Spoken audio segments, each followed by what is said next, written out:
Black women, we were raised to make sure that we are financially stable, making sure that we are able to take care of ourselves with or without a man. As a married Black woman with almost all married Black women friends, we are taught to be independent, whereas white women are not. But we need to look at why we're taught this. The idea of an independent Black woman stems back to slavery, where you didn't know whether your husband was going to be beaten to death or sold. So at any point, you had to be ready to stand on your own and provide for your children. Post-slavery, Black families were thriving and marriage was the norm, and you saw that continue up until the 80s when introduced into the Black community.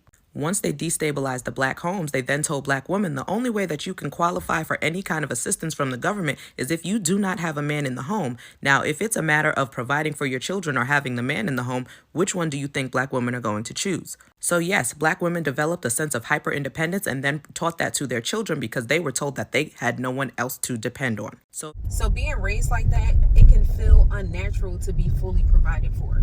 As I got older into my teen years and when I became an adult, there were lots of women coming to me and letting me know, giving me their opinion of how I shouldn't let my husband take care of me and that I should always have some sort of backup plan. I should always have my own income and things of that sort. And I completely agree with having your own income and having skills that are valuable. I'm a stay-at-home mom with 0 bills, and I'm hearing this debate about being a stay-at-home wife, a stay-at-home girlfriend, which, let's just start there, that's not the same. Anyway, let me get into the financials. I don't care if your goal is to be a stay-at-home mom, a stay-at-home wife, a stay-at-home girlfriend. I don't know when staying home equated to not being desirous of getting an education. I don't get it. I definitely don't know when it equated to not having you a little side hustle, a part-time gig, literally anything, especially because you have the freedom to stay home. But what I don't agree with is doing that to spite your husband, to spite the person that is wanting to invest in you, that wants to provide for you fully. I do not understand why you would do that as a way to throw it in their face. And it's not only because of them wanting to just be that way. A lot of times, like I said, it is programming. And once you have been programmed in a way, if you are not taking the time out to challenge that programming and decide, is this something I want to continue to do? Or is this something that, it just doesn't sit right with me? It takes time of reflection and also healing. You need to heal in order to realize these things.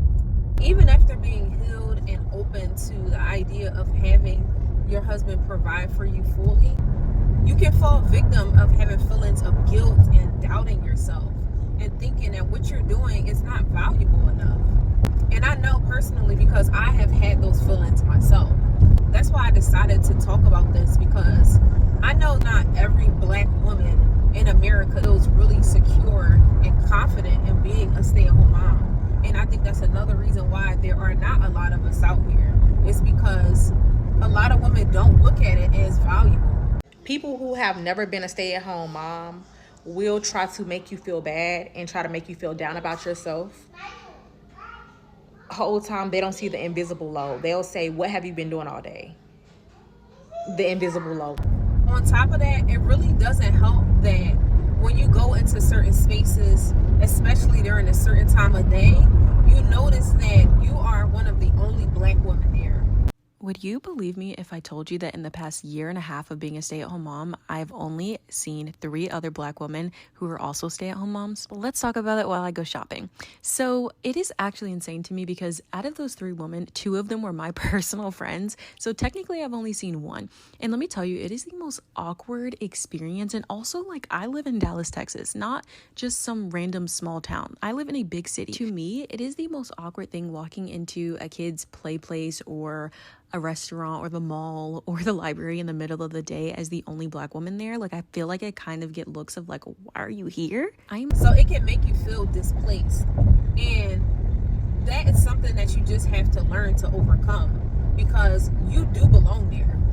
I can tell you one thing: if you end up in a room, you are only there because you're meant to be there.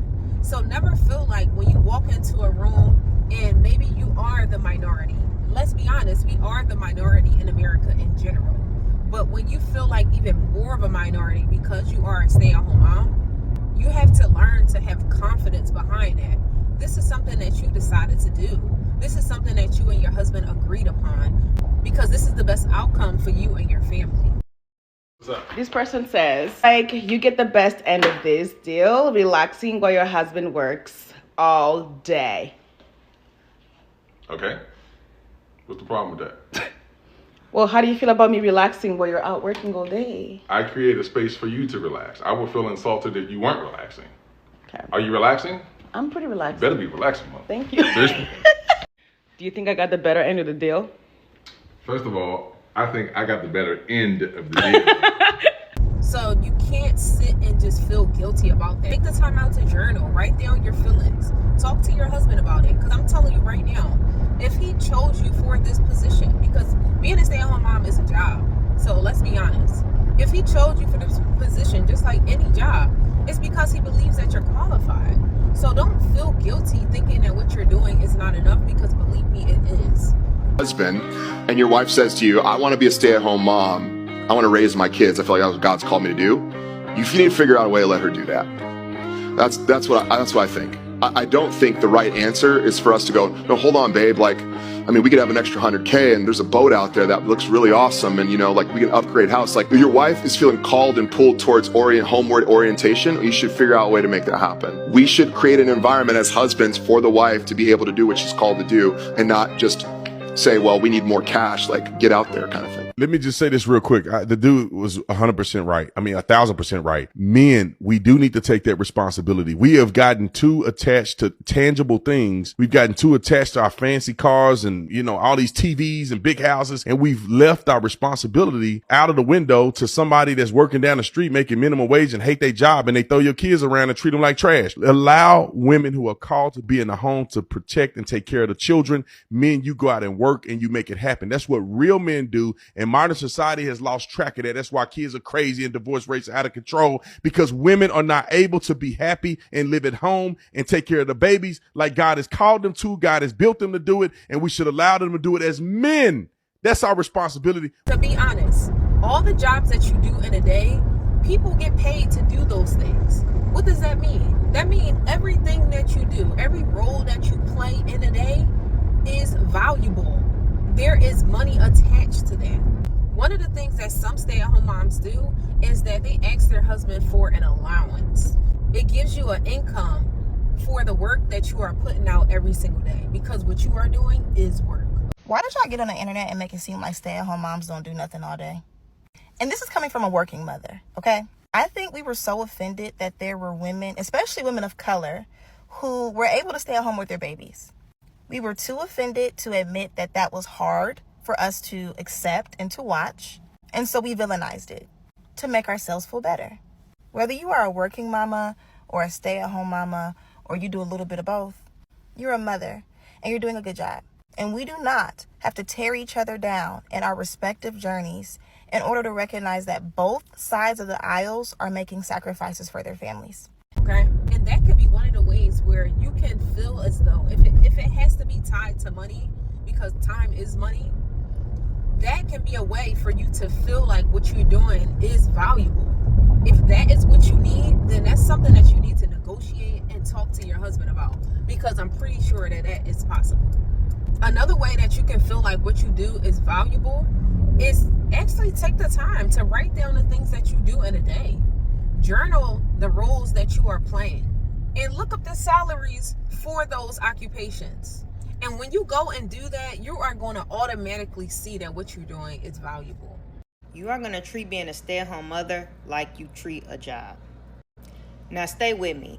When I first became a mother, I read this book called Professionalizing Motherhood. It's a very old school book, but this book changed my whole entire journey being a stay-at-home mom. You can't think that it's not, because it really is. It really is.